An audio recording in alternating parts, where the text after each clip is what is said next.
Here we are. We are at the last Monday in August 2023. How are we doing today, Mandy? What's new? Hi, Amani. Hi, everybody. Happy end of Yes. August. Yes. And let's see what's new. Well, as you all know, I've had the summer cold that we've named Glenn. And I went Mhm. back to the doctor this morning, and she reassured me that this little annoying dry cough that I have should be going away by September or so. And I got a pneumonia shot today. I got a Oh, little pneumonia prevention. Yeah, so okay. that's Now, that's what's new in my world. before we keep going, we want to remind everyone to make sure you follow our new pages on Instagram, Adventures in Business Live on Instagram. It's on the ticker. And also follow our LinkedIn page, also, which is Adventures in Business Live. Yes. So you'll see it going across. Follow those new pages. Make sure you share it with your friends and colleagues so we can get our followings up there. We're working. We're working. Thank you very much. Yeah. I mean, stop Okay. what you're doing. Like, everybody, stop Yeah. what you're Yeah. doing right now and Yes. I follow mean, both pages, because right yes. now we do our show live from my LinkedIn page. But Mhm. when we get the right amount of followers, then we'll be able to do it live from our official Adventures in Business live page. So help Yes. us get there so we can go live from that fancy page. We're really excited about it. All right. Yes, we Yeah. are excited. And that's a good segue because today we're talking all things LinkedIn. And I want you, and Dean, I see you in the chat. So good afternoon. Thank you for tuning in. If you have any questions at all about LinkedIn, you're going to love our guest, Leanne Calderwood. And I remember I first saw Leanne in action. She was speaking at WEC in San Francisco. And I was there in the audience and she was answering all the questions. And I was like, ooh, I got to write this down. Oh, I got to write this down. And she did a phenomenal job. Then I saw her again this past, were we? We're in Cancun in June, I think. And so just awesome work. So we're going to bring her to the stage. So we're going to bring Leanne to the stage and welcome Leanne to our show. Round of Well, applause. welcome, Yeah. Leanne. It's so good to see you. Thanks for being here. So Yeah. good to see you guys. I love celebrating Mondays, and it sounds like you guys celebrate Mondays the way I do. So, yay for Mondays! Yay for Yay Monday. for Mondays. Mhm. Let's see here. I'm curious though. We always start off with some fun questions. And so, what inspired you to major in physical education in college? Oh gosh, right? Like, I think like most of us, we're not using the degree we actually got, way True. back in the 90s and early 2000s. But yeah, I mean, I was an athlete growing up. I played competitive volleyball. In fact, I just retired from competitive volleyball about 3 or 4 years ago. Anyway, so sports was all I knew as a kid, and so I thought I'd go into phys ed. It'd be so fun, right? Like I could do 4 years of playing sports in university. And then I came out of university and I was like, oh, that's great. Now what do I do? I have this awesome, fun degree and absolutely no job prospects. So that's what made me decide to do it. And now that's how I coach my kids. Yeah, it's not all about fun and games when you get to university. Actually, I have to find something with some career potential. So anyways, I never use my degree anymore, but it is a degree nonetheless, and I had a great time in university. And fast forward, literally 30 years later, here we are. 30 I years later. Nancy, you want to ask? 'Cause I Congratulations. have a follow-up, Yeah. but I have a follow-up. You want to ask? Go ahead. Okay. I just want to follow up on your retirement from competitive volleyball. Like, how does that work? Like, as an adult, how does that work? Do you just one day just hang up the shoes? Was there a ceremony? Like, how did that work for you? Yeah. Well, that's the thing is what's the word that you use when you exit something? And all the Right. athletes use the word retire, whether they're Yeah. 16 years old or they're 60 years old. And so I played competitive ball right up until I guess I was about 47 years old. And so yeah, I retired at 47. And I'll be honest, Mandy, it was a little bit like that. It was every time I jumped, I peed my pants a little bit more. Oh, And every I get time it. yeah, and every time I hit the floor to dig up a ball, it took me a little bit longer to get up, and it was like, "Yeah, I think we're done here." A couple extra grunts, and then you iced a little more stretching and a little more icing. I hear you. Yeah, I, basically. I did that with I played flag football for a long time in a co-ed league, But I knew it was time to retire when the team on the other side was so much younger than me. When they would hand me the ball, they would be like, "Here you go, ma'am." And I was like, "All right, it's time." And the other team were Rude. drinking, and we would show up hours early to stretch. Like, I'm like, "It's Yes. time." But I Rude. understand. I understand. Yeah, it Yeah. comes to time. Have you filled your space with anything? Have you filled that void in any way? Oh, I thank you for asking that. So for 4 years I didn't, and then it was COVID, and so, that everyone lost that ability to do their passion during COVID. But then coming out of COVID, now my son plays volleyball. So I had the Mm. great opportunity to be able to coach him last year. And so that was a lot of fun, is watching these young people pick up the sport. Mhm. And the sport's changed so much since when I was in high school. So even just the drills we were running the kids through were different than the drills that I did back in the day. So that was a lot of fun. I'm not sure if I'll do it again this fall. I'm quite busy work wise, but it Mhm. was so nice to have that time with my son, Aw. who now gets it, right? When I was starting to coach him, from the sidelines, he'd roll his eyes, but then as a literal coach, there was a little bit more respect there. It's like, oh yeah, my mom actually knows what's going on here. Yeah. She's So it actually was a smart pretty lady. cool. Yeah. Yeah. Yeah, it Yeah. was pretty cool. I love it. All right, Yeah. Amani. I'm sorry. I had to jump in. I heard Okay. that volleyball. I had to get in there. Okay. Floor's We yours. have Jenny. Jenny's in the chat with us, so good to see you, a former guest. Thank you for your advice. Jenny was helped me with some protein bar potential options.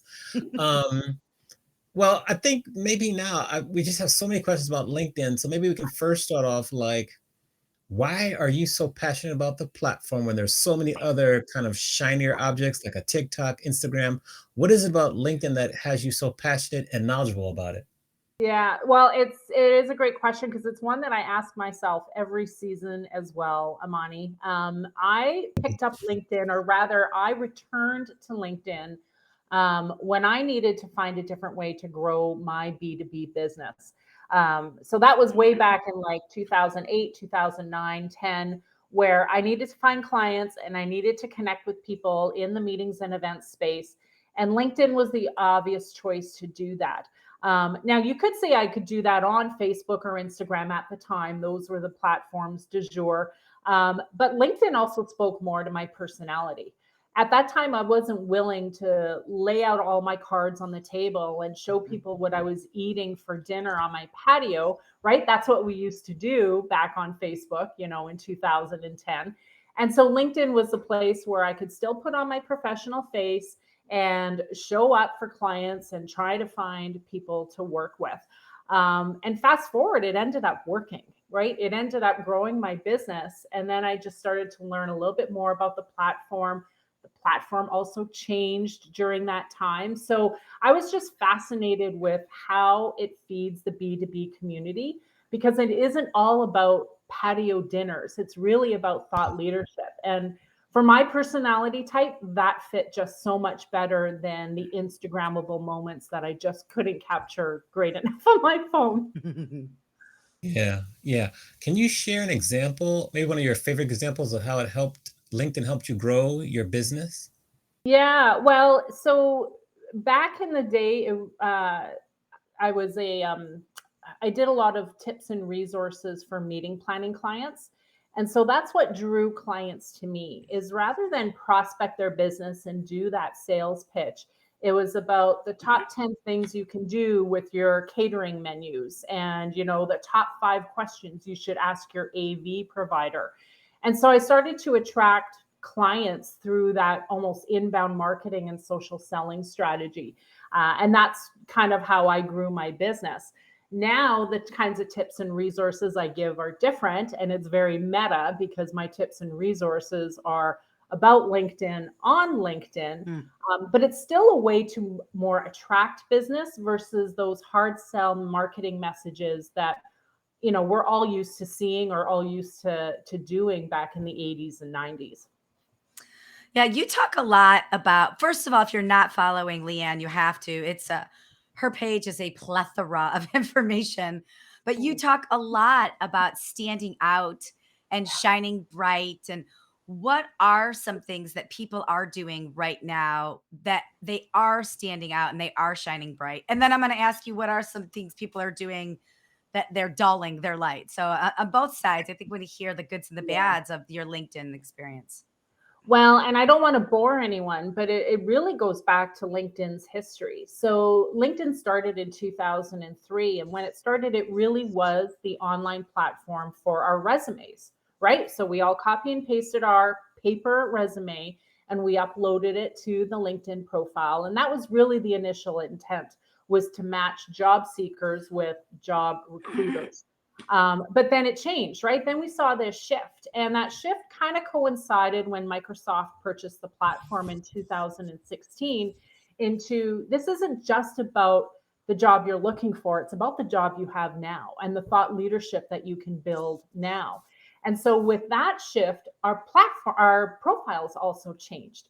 And it no longer became about our online resume.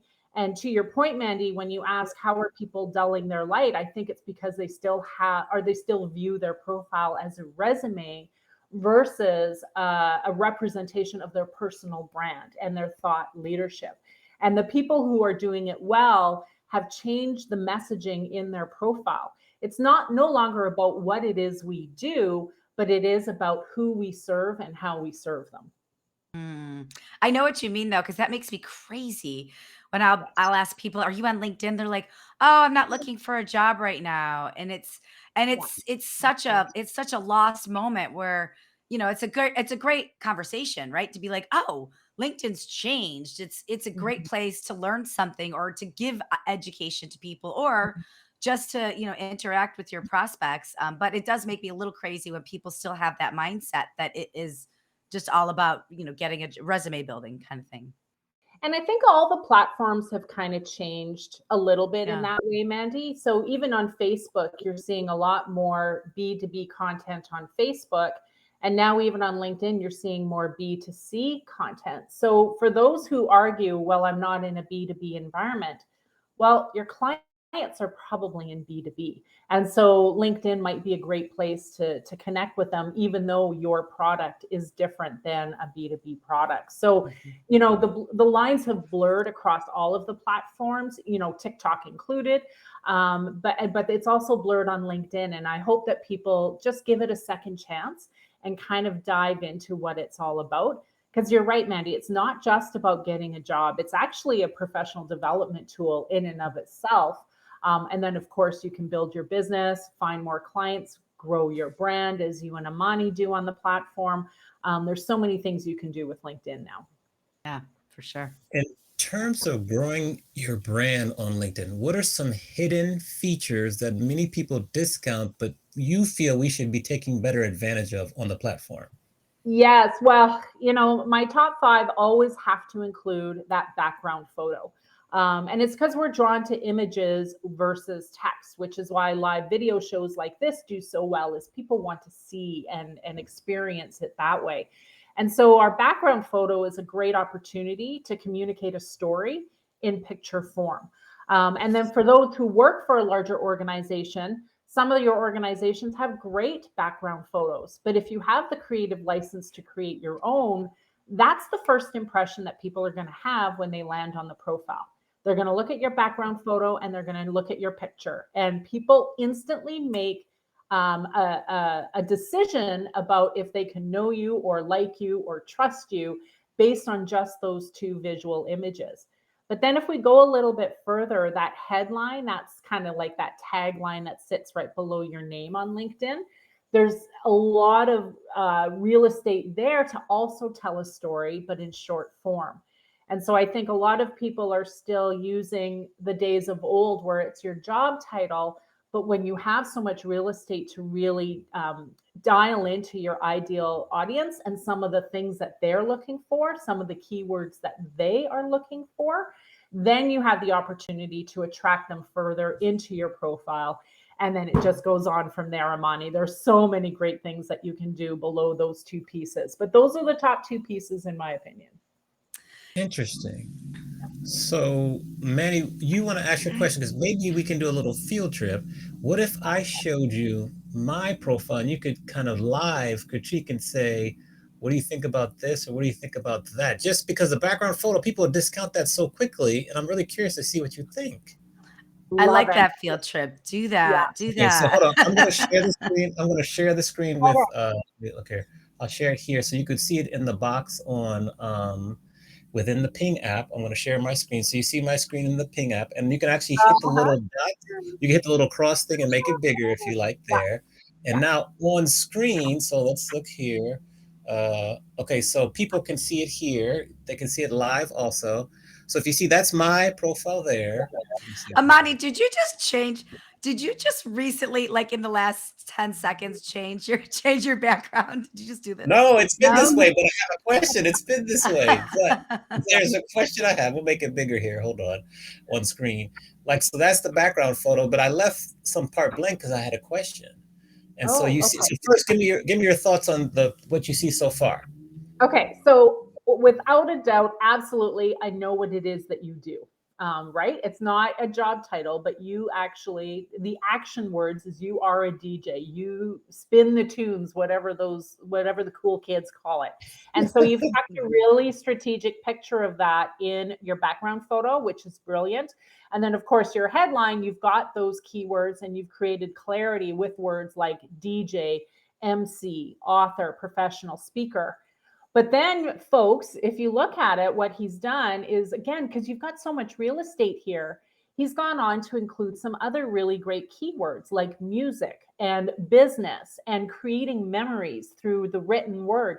Like these are things that people could potentially be searching using LinkedIn search bar, and Amani's going to pop up in some of those search results. So that's what I really like about it, Amani. And then one of my social selling friends, his name is Roy, he loves talking about the credibility piece.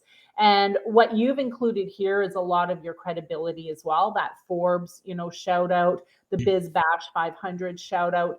Those all speak to your credibility. You're not just some fly by night DJ who's doing this out of a mom and pop shop, right? And out of a Right. garage, down some back alley. Like you've actually have some street cred given your art, Amani. So I think you've done a really great job of those first two pieces. But you said you had a question for me. I'm dying to Yes. know what it is. Okay, so if you see above my picture, I just have my little caricature, my little Yeah. cartoon, but what could I put there to further enhance my profile? Yeah, so I'll be honest, I don't think you need the caricature because you've got Okay. the live visual picture. But what I do like, Amani, is that there is blank space here because as you can see, your profile picture kind of sits on top of Right. potential text.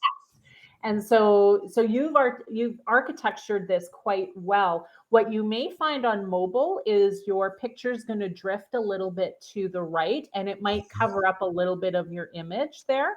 The Mhm. probably the word soul train and whatever's written below the soul train, which is a bit small, I have to be honest. I can't quite read it, but that might get covered by your profile picture. As for what you could fill in the top left-hand corner, maybe that's where you move a couple of these logos that you have on the right hand side, or maybe you just put your hashtag. What I think your hashtag's Amani Experience. That could be a really Right. great addition to your top right or top left. Sorry. Awesome. Okay.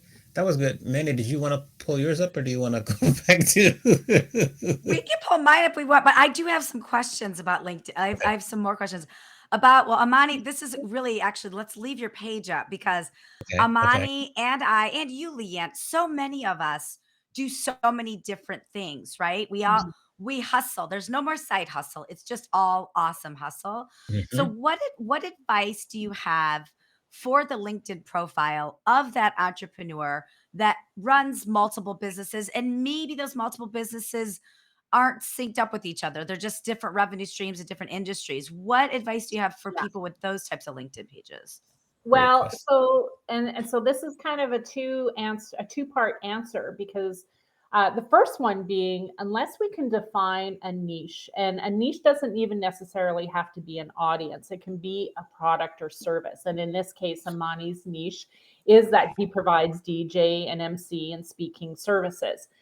If if Amani was to dilute that with other services and try to communicate that through his LinkedIn profile, he's going to create confusion and people are going to get lost as to what Amani means to them. Because we all need to kind of like put people in boxes. This is just how the human brain works, is we have people in boxes, right? My hotel sales managers, they're in the hotel sales box. My meeting planner clients, they're in this box. And so when we're sorting through people, especially when we looked at the LinkedIn profiles, we don't know where to put them if there's too many things going on. So I think, and now going back to the profile itself, if we want to create clarity, the two pieces of real estate that really need to play well with each other are the ones that I've already mentioned, that background photo and that headline. If there's a disconnect between those two assets, people are going to tap out. We're burning way too many of their brain cells to get them to figure out what it is that we do. Now, if we do have multiple products and services, though, and we do want to communicate that, that's where the about section can kick in. And we can start to outline either all of our products and services or outline all of the audiences that we work with, etc., because you have a lot more real estate to do it there. But if we're really trying to cut through the clutter and create that clarity, this, and Amani is a good example, this is how you do it. Amani could do a number of different other things, but he's created clarity around here, and that's where he's going to grow and thrive. I love that. You know, it's funny. The about section, I do think is an underutilized, and I know I need to work on mine more. Amani, I love your bullet points in your about section. So that's super helpful. Okay. Now moving on. Now this isn't about your page, Amani. I'm sorry. We're gonna move on. Okay. We're gonna stop sharing. Don't be It's mad. cool. Don't be mad. Don't get mad at me. Okay. So you know, I've read and I've heard you speak a lot about posts versus being in groups versus engaging in comments. And obviously, all three are really important to build thought leadership and to get customers or retain customers. Can you just talk about the value of participating in all three of those on LinkedIn? Yeah, well, thank you. That's a great question because it goes back to that thought leadership piece. And those three things are really the three best vehicles to build one's thought leadership. Obviously, creating your own native content is a great way to build your credibility, show your expertise, show the things that you're good at. But when you comment on other people's content, it also shows that you are an engager and a contributor as a whole. It also helps put you on the I guess the radar of the people who are also engaging in that post, be it the author himself or herself themselves, or the other people that have commented and engaged with reactions, etc. So the commenting strategy is one that it's so important to be strategic about it, because the mindless commenting is fantastic if that's kind of your goal and your aim. But if you're trying to get on the radar of someone, being strategic about where you comment and how you kind of insert your thought leadership in those comments is such a powerful strategy. Now, groups, man, love them or hate them, they're still around. So we need to pay attention. You know, I would love it if LinkedIn just said one day, hey, we're canceling groups. And like, no one's going to miss them. Like, there's very few groups that are super engaged. But having said that, there are some that are. And in the meetings and event space, there are a couple that people are on there every day commenting or creating content. So it's a great way to meet your other audience members that you normally wouldn't have met anywhere else, like at networking events. I find the LinkedIn groups that I'm a part of, I'm meeting people from all over the world in those groups. People that don't normally would never see me in the home feed because they're not connected to me, or etc. So they all have their pros and cons. And that's why I like to encourage a mix of all three, is because they all serve a different purpose. Awesome. Love that. Great advice. Yeah. Yeah. What are your thoughts on two aspects of audio on LinkedIn? The audio events, and then also when you're sending people messages, you can actually leave voice notes as messages, which is a pretty hidden. People don't really know about that or use it. What are your thoughts on those? Ah, look, I see you getting Yeah, excited there. yeah. She's So, clapping well, her hands together, everybody, for those listening. She's rubbing her hands together with happiness. Yeah. well, and so now you're really spilling all the secrets, Amani, which is awesome. So, yeah, in your LinkedIn DMs, your direct messaging, you have the ability to send audio notes and video notes if you want, but it can only be done through your phone, right? You can't do it Yes. on your desktop. So you need to be a LinkedIn mobile user, and then you can send an audio note or a video note.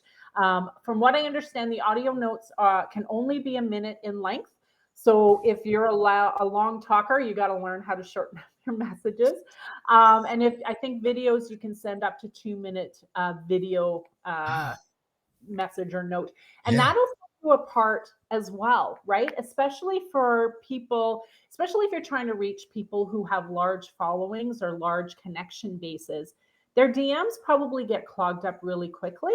So your video or your audio note is really going to stand out in a sea of sameness of all the people sending little notes here and there trying to get that person's attention. So stick one in your back pocket, especially if you're trying to reach someone who has larger followings.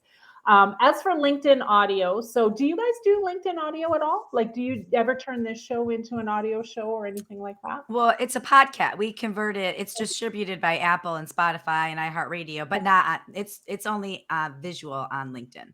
Okay. It's an event, live event on LinkedIn. Yeah, and Okay. then the replay too. Yeah. So the LinkedIn audio event does work differently. And for those of you who used to play in Clubhouse, which I'm not even sure what's an app anymore. I'm there. Uh, I love Clubhouse. yeah, I know. I Yeah. love Mhm. Clubhouse. That's where I Yeah. got my start with audio events was Clubhouse. Green Room is also another platform. So Mm. anyways, LinkedIn decided to create LinkedIn Audio about a year after Clubhouse really took off. It's now fully out of beta mode, and while it has a couple limitations, it's really great to have these audio conversations because it also invites people to contribute. So if we were doing this in an audio room right now, there could be people who are putting up their hand and they can actually ask their question. As Oh, opposed to right now, they write down their question in the chat and then Amani, sends it off to you or me, Mandy. And that's what I love about the audio rooms is for those who are playing with the idea of growing their personal brand and growing their communication skills, jumping into audio rooms and becoming part of the stage in that audio room is a great place to start.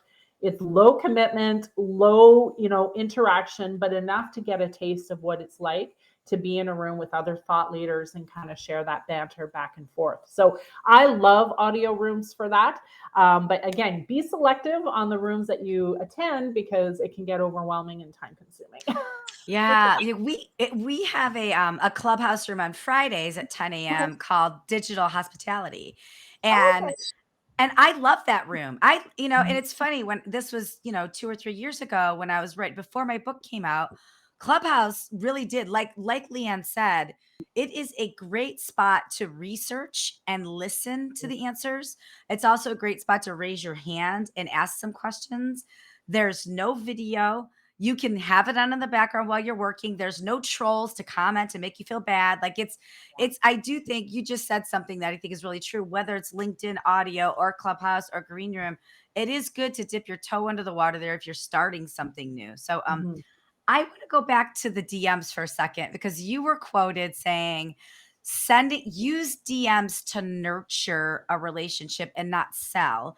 And I'm one of those people you're talking about. I am constantly getting pitch slapped in my DMs. It is just like people that they couldn't have read my profile. They're like, "Have you ever thought about writing a book?" I'm like, "I did write a book, buddy." But so like can you expand on how people can shine brighter and have more compelling messages in their DMs of their prospects instead of just making people feel they've been pitch slapped? Yes, well, and this is all tying together, Mandy, because the LinkedIn audio room I do is on Fridays at 1 p.m. Pacific with my friend Roy, and it's all about social selling. And we talk about this all Ooh. the time in this room is that LinkedIn is not the place to sell. LinkedIn is the place to further the relationship, get people on the path to purchase. But as soon as somebody wants to do business, you need to pull it off of the LinkedIn DMs and put it in your emails or that telephone call or that Zoom meeting, and you start from there. So the DMs is not the place where we should be getting these pitches, Mandy, but we do all Yeah. the time. And like you, like me, like Amani, we're hitting delete or we're ignoring them. They're not effective in the least. Now, for the people doing it, maybe their sales strategy is we're going to shoot fish in a barrel and see what we hit, and Yeah. that's good enough for us. But for those of us who are looking to build a business based on integrity and based on relationships, that's not how you do it is in the LinkedIn DMs. You're pulling it out of the DMs. So if anyone asks me about my services as a LinkedIn trainer, my first question back is, I'd love to send you some information. Would email work for you? And then Mhm. we move it over to email and we continue the business part of our relationship over there and not no longer in the DMs. So yeah, listen, we're trying to break down the pitches, one pitch slapper at a time, Mandy, but there's a lot out there. So be patient with us as we work through them all. I love it. I just put your room in my calendar. So 1 o'clock on Fridays. So if people want to join LinkedIn, your LinkedIn audio room on Friday, can you tell everybody how to do it? Because I love that kind of stuff, and I'm going to come this Friday for sure. Yeah, well, I'm going to point you in the direction then of my co-host because he's the one that organizes the room. His name is Roy Kowarski, Kowarski, Roy Kowarski. So it's him and I, another Canadian woman. So, and Roy's in Australia. So it's two Australian chaps and then two of us LinkedIn ladies here in Canada. It's the most wonky partnership you could ever imagine. But we have such a good time and it's such a great room. And yeah, I love it. It's Fridays at 1 p.m. Pacific. Love it. It's awesome. Yeah. I put the link to his profile in the chat. When we're looking at ways to improve LinkedIn, what are your top 3 features, or I'll just say features that you would love for the platform to add that could further just make it a stronger platform? Well, I think they need to give more reach and engagement to company page posts. Right now, our personal posts get more reach. Like we're upwards of almost 10% of our community kind of gets the initial post. And then depending on how that does, you get more. That's like all social media platform algorithms.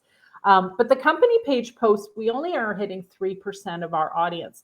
And so you guys mentioned your Adventures in Business podcast or company page, and people need to follow your company page. But sadly, when you post things via that vehicle versus your personal profile, you will notice that you'll get less reach. So I wish LinkedIn gave the company pages just a bit more reach and a bit more impact and influence. I also wish LinkedIn just spent more time with groups. So putting more notification options so that group activity shows up in our profile, or some kind of notification when people are contributing to your group content. There are some notifications, but it's just not as much as our personal stuff. Again, they seem to focus on the personal stuff, which is great for those of us who have a personal brand. But if we're trying to drive traffic to our company pages and we're trying to get engagement on our LinkedIn group content, they're making it really hard for us to do. The one thing that LinkedIn did just recently, so this, I don't know if this was a call from the community or if they just added it, but one of the features on our LinkedIn personal profiles is the ability to add skills. So Amani, I'm assuming you've got DJing and emceeing as skills under your LinkedIn personal profile. Well, you now can add your top 5 skills to your summary or your about section. So that makes it super easy for people in just like a glance to figure out, okay, Amani's good at these 5 things. It's right here, right at the top of his about section. So if you haven't yet added your skills to your about section, I encourage you to do that, because I think, again, that's creating clarity, it's reducing clutter, and it's burning less brain cells in the mind of the person you want to read your profile, which makes it easier for them to do business with you. Ooh, I love that. I love that. Great tips there. Yeah. I want to talk. Are we good on LinkedIn? Because I want to take a left turn. If that's okay with Let's you, go Amani. left. You Let's ready? go to the left, Ready? to the We're gonna left. turn the boat. We're gonna turn the Yeah. boat. Okay. I want to talk about digital and or online course creation, because Ooh. you have some really interesting topics with your courses. And you clearly have a method behind the madness, and you've probably tripped and fallen and learned a bunch of stuff along the way too. So for people out there that want to create a course, what would you share with them to do that you wish you would have known about before? And is there a platform you use? Can you just talk a little bit about online course creation? Yeah, I'd love to. And thank you for saying that, Mandy. I don't have all the answers. There's still a lot I'm learning about online course creation marketing and how to sell your courses. But I can tell you the building of assets that become scalable, I think is critical for any entrepreneur.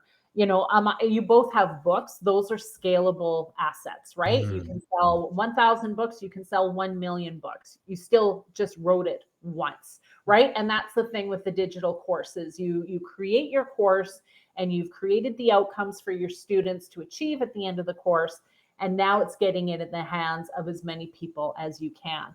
I followed some online course creators myself to kind of learn how to put my course together so that I can deliver on those outcomes. And there are many, many, many teachers out there. My teacher happened to have been Amy Porterfield. So if anyone's interested in digital course creation, I would recommend starting with Amy Porterfield. But there's a lot of others if you find that Amy's just not your personal learning style. And yeah, it is a lot. It is a lot about the outcomes that we're creating that deliver to our clients or to our students. But then it's the marketing. And that's again the thing that I'm still learning, Mandy. So we'll have to have a follow-up podcast in Yeah. like next year to see if we crack the marketing code. But yes, I've created 2 courses now. I have a LinkedIn course. It's kind of like LinkedIn 101, kind of goes over the basics, but gets everyone started on content creation and building their networks. And of course, optimizing their profile. And then I have a course all about creating and amplifying your personal brand, and some of the questions you should ask yourself and some of the decisions that you should make when you go about creating a brand. So that course, my next cohort for that is coming out in early January. Awesome. And then when you Interesting. created the course too, did Amy guide you through like, here's how many videos you want to do, here's how long it should be, here's what the price point should be? Or did you do a bunch of research on that as well? Yeah, well, and in Amy's teaching, she does have guidelines, right? Good. So if your course is a starter course, there's a price range that you should fall into. Whether or it becomes a signature course, like this is the Mac Daddy of everything that you know. There's a certain price point for that as well. As for the videos, yeah, keeping them under 10 minutes is probably ideal because we have short attention spans. And then you just build your course content. The one thing that Amy teaches, and the one thing that I firmly believe in almost all of the things I create, is having a framework, and which is kind of like the roadmap or the GPS. So when people see the journey kind of outlined before they start, they're willing to jump on board and kind of go through the journey. Whereas if they're walking around blindly without a map, without a GPS, you can create more confusion with. And I'm all about clarity. Mhm. Even Yeah. though I'm not being very clear right now, I'm all about clarity and messaging. So having a framework, I think, can help you attract a better audience because it becomes easier to follow. Your teaching becomes easier to follow. Excellent advice. And shout out Yeah. to Amy Porterfield. Amy. Amy Porterfield. Porterfield. Yeah, she's very common. I've heard her name many times Okay. before. Awesome. What Thank you, with Amy. your course, thank you for asking this, man. This is a great left turn. From You're with welcome. the course, I won't how lead you astray. how you never will. How were you able to market the course, and how has the course changed your business? Yeah, so I'll be honest, I have not used paid advertising yet for my courses, which is probably one of the marketing things that I need to implement in my own marketing strategy is using paid ads, be it on LinkedIn or Facebook or otherwise. Um, so that's one of the marketing vehicles is paid advertising. But you can also advertise your course through your LinkedIn profile. You can talk about your course in your email newsletter. So, and that's again one of the things that Amy Porterfield talks about is the strength of your email distribution list can also impact your course sales. So having the right kind of people on your email list, people that you nurture all year long through your content, through your lives like you guys do here, and then talking about your product is one way that you can market. And I'll be honest, Amani, I forget the second part of your question. How has it changed your business? How has it changed your business? Yeah, well, so when it does come to a point where I'm able to scale and get significant numbers of students in my courses, it'll change my business financially. But here's what it's done even more so is it's changed my clarity and focus of my business, regardless of who has bought the course. Because going through that course creation process, I learned so much about LinkedIn. I knew a lot about LinkedIn before, but when I actually had to put it on paper and then create a framework and then map it out and put it into video, it's like, wow, there is a lot to know here. And so putting it in a package kind of just solidified all of the things that I knew about the platform or even still needed to learn about the platform. Similarly with the branding, I created a brand and I went through these decisions in my head, but putting it down on paper and kind of formalizing a map for people to go from, I think this is a tool that needs to be in my toolbox to, okay, this is what people know me for. All of those steps, documenting those steps created a lot of clarity for me. And if I can, I'm going to follow in your guys' footsteps. You know, my plan for the next couple of years is to create a book. And the digital course creation has now armed me with the information I need to write a book about it. So I'm pretty excited about that. Do Yes. it, Leah. Do We're ready. it. We'll support you. Yeah, Yes, everybody we're needs to ready hear for the more of your book. voice. Yeah, it's We're ready great. for the. Do you feel that a book is an easy entry way to creating a course off a book? Because it seems like both, Mandy and I have books that are very, very successful and on a specific topic. It seemed like it'd be a natural kind of evolution. So I've seen tons of people do it book and then course, and a lot go course and then book. So because you've already got the one asset in place, I think creating a digital course will be very easy for you. And in the same way, because I have a digital course already on branding, when I turn it into a book, a lot of the legwork has been done. So start with one asset, and I think you can jump to the other one fairly easily. Interesting. Okay. So we're a little early for this question, but I wanted to get, well, hold on here. I'll ask this question. Now you have professional speaking. How has that been able to add to your business, and what are your goals with your professional speaking career? Wow, you really want me to spill the tea. So I started professionally speaking, and this actually goes back to the digital courses. I created these courses, and then I started getting questions about, oh, your course looks great, but I'm wondering if you can speak to my small team. And it's like, yeah, I guess I can. Or your course looks great. Can you talk about what's inside the course on in a breakout session or on the main stage? It's like, okay, I guess I am now. So the professional speaking actually came as a result of people just wanting to learn content differently. Not everyone wants to learn via a digital course. They want to learn in other avenues. And so that's when I started speaking, Amani, and I quite enjoy it. And I'm still learning the art of professional speaking. But I feel that I'm doing okay. And so I'm going to continue speaking into 2024. And then again, my hope would be as I publish my book that the conversation turns to what my book is going to be about, which, yes, it's going to be about LinkedIn and branding, but not just LinkedIn and branding. So I'm hoping the conversation will turn. But I love professionally speaking. I think it's a great way as an introvert to have those conversations. And I think that's what people don't realize about me is I am an introvert, but professional speaking has given me an opportunity to share my message and talk to more people, people that I wouldn't probably approach in a reception room or in a large banquet room. Yeah, exactly.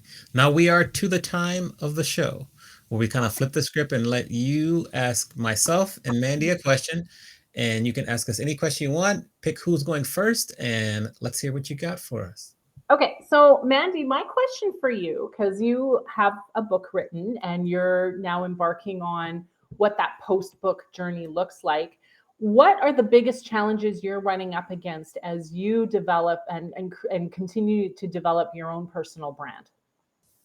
Ooh, I think well, first of all, writing the book, delivering the book, that whole experience was spectacular. And I will write and launch books for the rest of my life. It's like it's like a little addictive, little dopamine. So I want everybody, when you said you're writing a book, I instantly got tingly for you. I just think everybody should do it because it's such a great experience. Mhm. I think my challenges from a personal brand standpoint are that I do so many things because I want to do so many things. I have so many passions, right? So, I work with HPN Global and I find hotels and meetings for people all over the world. I negotiate contracts. I love that. I am also a public speaker and I'm a sales coach and I love being in rooms of people rolling up my sleeves, solving like live sales problems.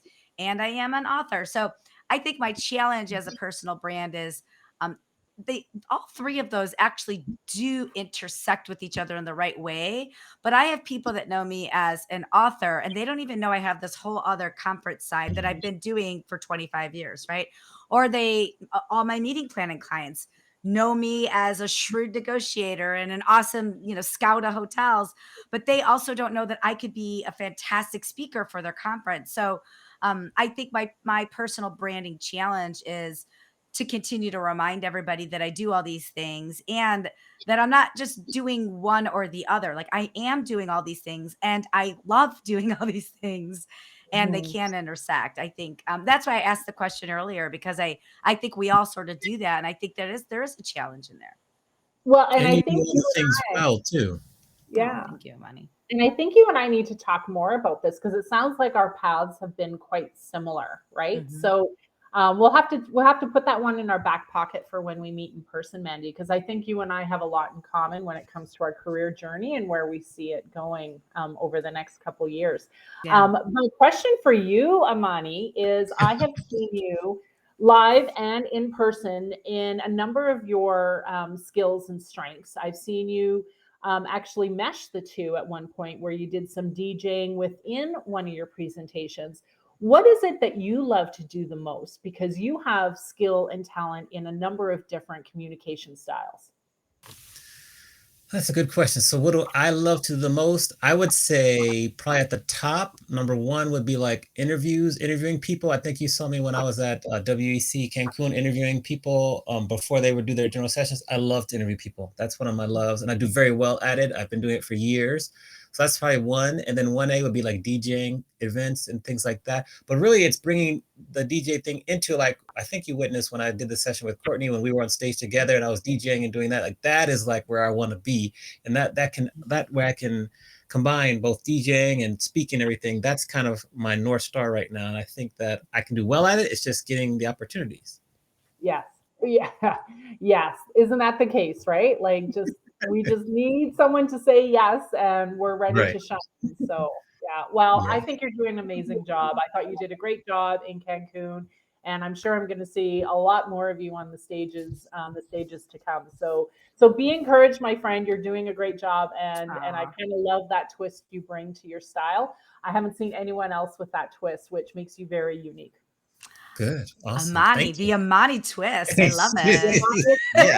The Amani Right? twist. You have to do like a Yeah. like a move with it. The Amani Yeah. twist. I'll think of the move. I'll get back to you on the move. Okay, okay, okay. Post it. Post the video on LinkedIn Okay. I Yes. will. I of your promise. move. I Of your move. promise. Now, if we were going to go back and talk to Leanne right as you were finishing university and Uh, give her advice based on everything that you've been through and you've learned so far in life, what advice would you give your younger self? uh, I think I would tell them what I'm telling my sons right now, and don't put yourself in a box. Explore the other things that you could potentially bring to the table. Explore all of your passions and talents before you saddle down to one career that you're going to have what you think is for the rest of your life. Yeah, I think you know, as humans, we put ourselves and others into these boxes, and it would be nice if we just didn't. And we kind of looked at the person as a whole and all of the things that they bring to the table. Mm, Amazing. Great answer. So if that's Mandy, profound or what not, but I think that's what I would say. plenty profound, plenty profound. profound. Kind of like your final question before I ask the ultimate Well, last. I want to ask about tea because I love tea and you love tea. So I want to know what's your favorite brand of tea and what's your favorite flavor, and do you have a tea ritual throughout the day? I just literally want to talk tea.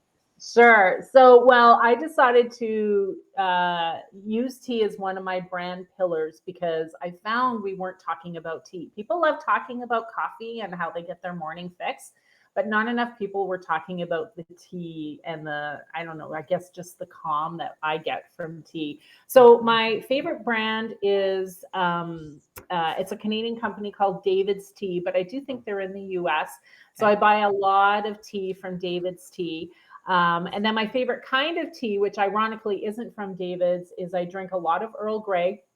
So if there's ever a tea store in my journeys, I'm typically taking their house-made, homemade Earl Grey blend home so that I can try it. And my tea ritual, Mandy, is I drink it. It's all I do. I probably put away 80 to 100 ounces of tea a day. I very rarely drink. Well, unless it's wine o'clock. I very rarely drink anything else during the day. It is tea from when I wake up in the morning until I pour the wine in my glass at dinner time. So I like it. Before bed too. So I do drink an insane and copious amount of tea. I love tea too. I switched over to tea when I stopped drinking caffeine, and I still have a decaf latte every now and again. But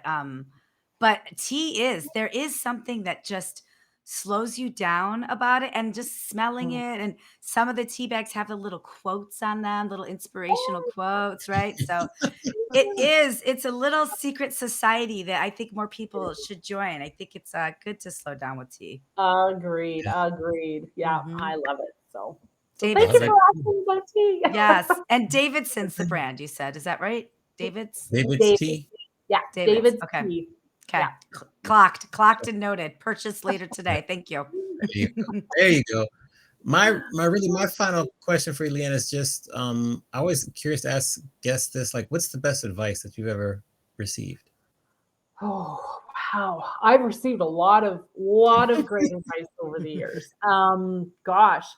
Well, I think one of the things I have learned, and probably people gave me this piece of advice ad nauseum, is just to be gracious to ourselves and forgive ourselves when we're not meeting our own levels of expectations. I think, especially in our industry, we're in an industry of perfectionists. And we have a hard time when we don't meet that level of perfectionism. And if you're looking at LinkedIn, we have a hard time forgiving ourselves if we go a week or two without posting something. We think we're failing, or we're missing the mark, or the opportunities are lost. And just extending ourselves that grace and forgiveness to say, hey, you know what? Tomorrow's another day. We can get back on this horse, and we can get back to creating consistent content or doing whatever it is we need to do. But I mean, the world is hard enough on us. We don't need to be hard on ourselves as well. Amen. That's great advice. We're all such self-graders. Yeah. It's just good advice and a good reminder. Thank you for sharing that. Yeah. Yes. Thank you. Thank you also for being just a tremendous resource and guest for us today, and continuing to kind of really encourage all the people to get on LinkedIn, but engage in it properly. So we appreciate that. And please continue to spread the word. Will, of course, let us know when courses are created, books are written. We'll be here to support you. And we can't wait to work with you more in the future and see you out there speaking and at conferences with us. Thank you for the opportunity, you guys. I've loved every minute. And I do hope to run into you guys again, because I think that'd be a lot of fun. Yeah. PCMA. Will you be at PCMA in San Diego in January? I hope so. Okay, good. Okay, good. We'll see you there. Yeah. We'll see you there for sure. So we're going to put you back in the green room really quickly, and we'll close the show. So hold on for a minute here. Well, rounds of applause for Leanne in the chat and everything. So yes, there we go. All right, Mandy. So another phenomenal show. Next week we're off for Labor Day. What any exciting plans? What you got going on? I have, because Glenn took over my birthday month, so I had all these plans. So now I've got the rescheduled plans. So Friday I have dinner with some girlfriends, and Saturday my husband is planning Scooter, who you know now, Mhm. is planning some sort of birthday celebration for me that we were supposed to do last month and we couldn't. It's a surprise. So Okay. yeah. Good. What about you? You're going away. You're taking a little Yes. trip Just taking a little away. trip to Vegas, visit some friends in Vegas for a couple days, and then come back and relax because school just started, so I got to kind of Mhm. keep pace with the grading and the assignments. But yeah, it should be a pretty low key weekend. Awesome. And I'm excited we're taking Monday off and I hope everybody out Yes. there that's listening, it's so easy for all of us to get wrapped up in work and let that be what fills our cup. But I think weekends like Labor Day is a great reminder of filling our cup with stuff that makes us joyous and keeps our souls happy. And we don't have to work. You don't have to always work. Just Yeah. fill it with stuff that gives you joy. So I think Yes. like Labor Day is a great time to do that. Take some time. Don't forget to follow our pages on Instagram, Adventures in Business Live, and LinkedIn. Follow those pages. We'll be back here at 1 p.m. Pacific, 4 p.m. East in 2 weeks. And everyone just have a safe week, a safe holiday, and we will see you all soon. We Bye, will see you everyone. soon. Bye. Thanks for coming. See you soon.